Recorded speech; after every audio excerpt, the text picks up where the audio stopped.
Hi everyone and welcome back to my channel. So for today's video, as you can see from the title and thumbnail, I always say that, but it's true. We're going to be doing a full face using some of my favorite affordable products. I have noticed that lately I've been really on like a real bougie kick and all of the stuff I've been using has been a little on the pricey side. So I decided to kind of reset and make sure that I was using some affordable favorites. So if that's something you're into, make sure to keep on watching and please don't forget to subscribe because I do upload 3 times a week. And that is the best way to stay up to date on all the fun stuff I'm posting. So, if you want to see how we got this look here and what products we used, keep on watching.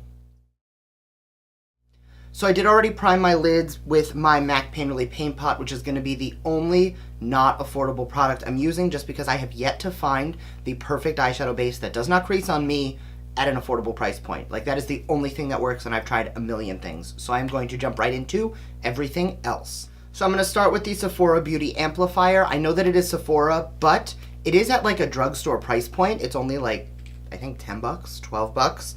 So it is the same cost as like if you were gonna go to NYX, but I do like this better because it blurs pores like a really nice pore filling primer, but it also does mattify.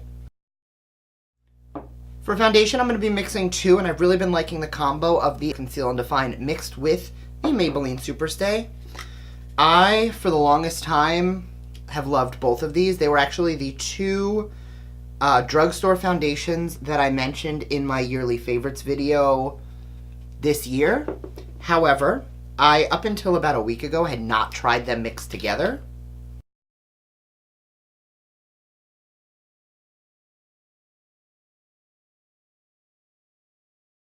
Forever, I have been loving the Fast Base Concealer. I don't love the packaging because it does get a little messy, but it reminds me a lot of the Maybelline Instant Age Rewind.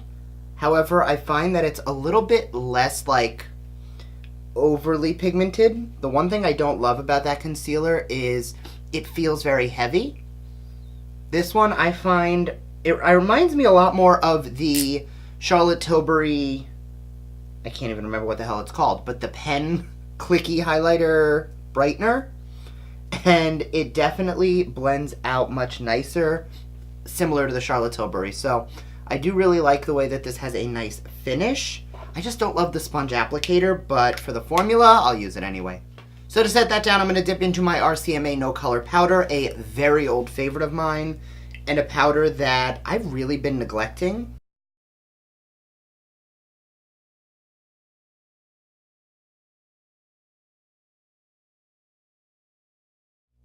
And then just to add a little bit of extra coverage, I'm going to take some of the Rimmel Stay Matte, which I've also loved for a very long time. And we're just going to add a little extra coverage and a little more mattification. So for brows, I'm going to take the Billion Dollar Brows pencil that I got in a BoxyCharm in, I want to say December it came out. I really like it, but I don't use a lot of brow pencils. As you guys know, I tend to prefer to go in with just a nice light tinted brow gel. And I'm going to take a little bit of my AOA Studios Go Brow just to add a little bit of coolness, because that pencil is a little bit warm. Not the end of the world, just something that I like to correct a bit. Bronzer is going to be an OG favorite. This is going to be the Physicians Formula Butter Bronzer. For a light contour, I'm going to dip into my Morphe Lo-Fi Sculpting Palette. I'm going to take the shade Debutante right down here and just add a touch of contour to the cheeks. And I'm going to take a mix of Literati and Debutante right down here, and I'm just going to contour the nose. Next, I'm going to dip into my Essence Brighten Up Banana Powder, and I'm going to take that on basically anywhere that we added that concealer where we want to just brighten. And you see how this powder just gives you this spotlight effect anywhere you use it? I love that it just helps to brighten and bring everything forward that we want to highlight without it being overly pigmented. I actually find that I like the brightening shades in this more than pretty much any of my high-end brightening powders. And then before I go in with anything else, I'm just going to take that first powder brush and just diffuse the edges. This is not going to be like a super cut bold glam today, so I really want it to blend seamlessly in. We're not cutting the cheek. we're really just giving ourselves a nice flawless base. For blush, this is one I actually haven't used in a very long time. This is the Soft Spot Sheer Blush in Just for Fun from ColLab Beauty. I really like the mauve tones in this, and if I remember correctly, it's very sheer, so you can really build it up. So on the days like today where I want a little bit of like a softer blush, you see how you can tell that the color is there, but it's not anything overpowering? That's what I like. So I'm going to be layering 2 highlighters today. As always, I'm going to start by going in with the Milani Strobe Light Afterglow, which, believe it or not, you can't really tell. I love this, and I've been using this for a very long time. And we're just going to add a nice strobe to the cheek. See how beautiful that is? Like, that rivals some of my really expensive highlighters.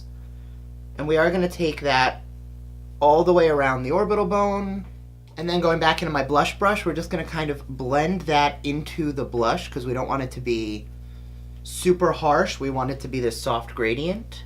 And then what we're really going to amp this up is I'm going to take the Maybelline Master Chrome in Rose Gold, and I'm actually going to take that on a more flat brush. And I'm just going to just hit up that really pinpoint top of the cheeks with this, just to add a little bit more spotlight and a little bit of that like pink rosiness. And this is actually the shade that I'm going to take on the Cupid's bow as well. Then I'm going to take a little of my Milani Make It Last Charcoal Mattifying Setting Spray. For eyeshadows today, I tend to only reach for my Juvias Place palettes when I really want to do something really bold and colorful because I love how pigmented their shadows are. And I was going through my palettes and I realized that all of these neutral shades, I've probably used like twice each, but I go in on the colorful ones. So for today, I'm going to be using the Masquerade palette from Juvias Place, but I'm going to be doing something neutral out of it, which is really like something that I don't think I get to use her for very often. So I'm going to start with Burkina right here, and I'm just going to dust that into the crease. Then I'm going to take a little bit of Fulani, this really nice cool toned brown, and I'm just going to use that just to add some more definition. I love how I always say I want colorful, or I always say I want to do colorful and I end up going neutral. And the one day I say I want to go neutral and all of the colors up here are like screaming my name.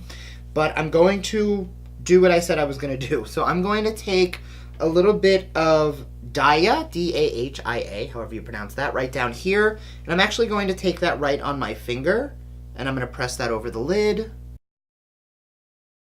Now I'm just going to take those first 2 shades right here and here and just re-intensify those definitions in the outer corners.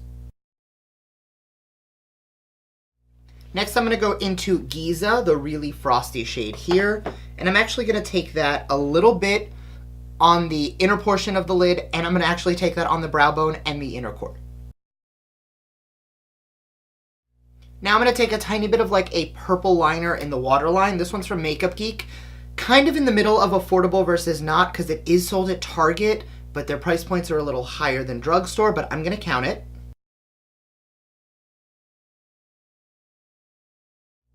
I'm going to take Makeda, the purple, and I'm just going to set down that liner. Then I'm going to take a little bit of those same first 2 brown shades, and I'm going to run that under the purple. Alright, I'm going to quickly go throw on some mascara, and I haven't decided on lashes yet, and I'll be right back. So I'm actually not doing lashes today because I went back to my L'Oreal Voluminous Superstar Fiber Mascara, and my lashes look so absolutely stunning that there's absolutely no way in hell that I'm going to put anything on top of this. I haven't used this in a really long time, and I'm really happy I tried it again. Huge shout out to my girl Erica for putting me onto this 1.5 million years ago. Love it. So now that all of that is done, I'm going to take that brightening shade Giza, and I'm going to finally hit up the inner corner. Now the eyes are looking a little bit too cool for my taste today, so I'm going to take Zulu, this really warm brown, and I'm just going to take a tiny bit of that and just blend it into the upper crease. So for lips, I'm actually just going to do a light gloss over some liner. So this is the NYX Peekaboo Neutral Lip Liner, which has been an OG favorite of mine. So I'm just going to sharpen this up and line my lips, and I'll be right back. Now that the lips are lined, I'm going to take my Plumping Serum Gloss from Hard Candy. This is in the shade 1402 Cakewalk. And one more time, I'm just going to set down the face, this time with the Seal the Deal Long Lasting Setting Spray from Flower Beauty. And that's the finished look. So, thank you guys so much for watching. If you enjoyed this video, make sure to give it a thumbs up and let me know down below what are some of your affordable product favorites, because like I say in like every video, your comments are really what like inspires me to try new things and to really search out your suggestions. So once again, thank you, and I will see you guys next time. Bye.